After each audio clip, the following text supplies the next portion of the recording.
मान लीजिए आप किसी भी government exam UPSC, SSC, security force में जाने के लिए कोई भी एग्ज़ाम देना चाहो, जहाँ पे डायरेक्ट जाना चाहो, तो सभी रिक्वायरमेंट्स के साथ एक रिक्वायरमेंट ज़रूर होती है उनकी।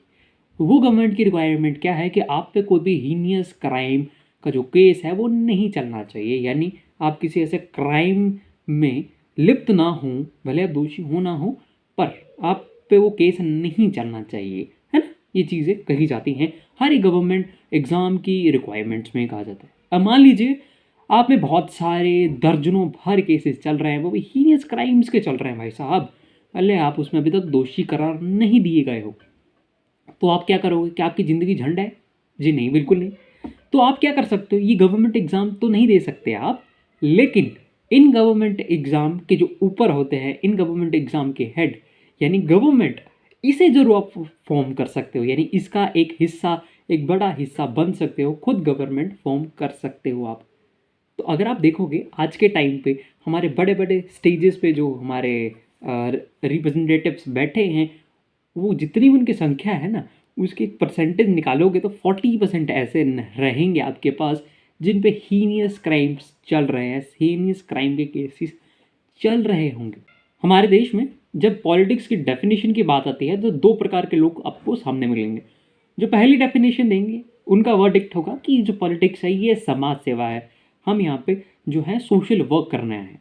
अच्छा जी, सोशल वर्क करने आए हो तो सोशल वर्क करने के लिए लाखों की सैलरीज कौन लेता है? ऐसा सोशल वर्क आप मत ही कीजिए, बहुत कृपा होगी आपकी।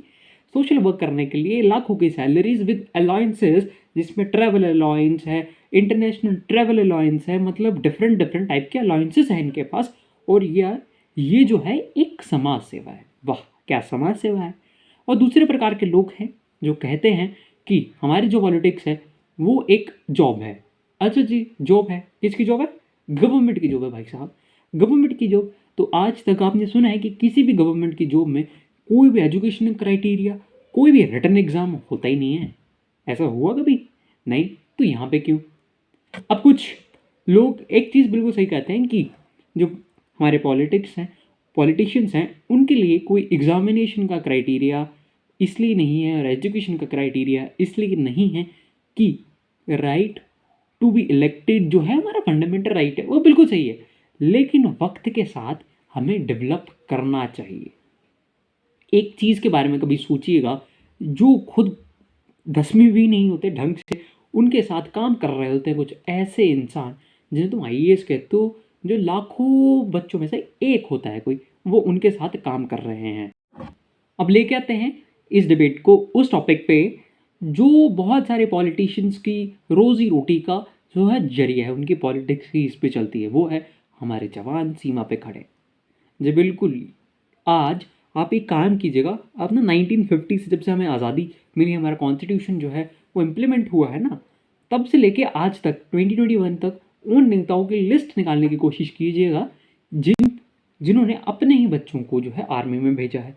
मैं आपसे शर्त लगा के ये कह सकता हूँ कि इनकी संख्या ज़्यादा से ज़्यादा 1% होगी, और उनकी भी लिस्ट आप निकालने की कोशिश कीजिएगा, भले ही वो कभी नहीं मिलेगी आपको।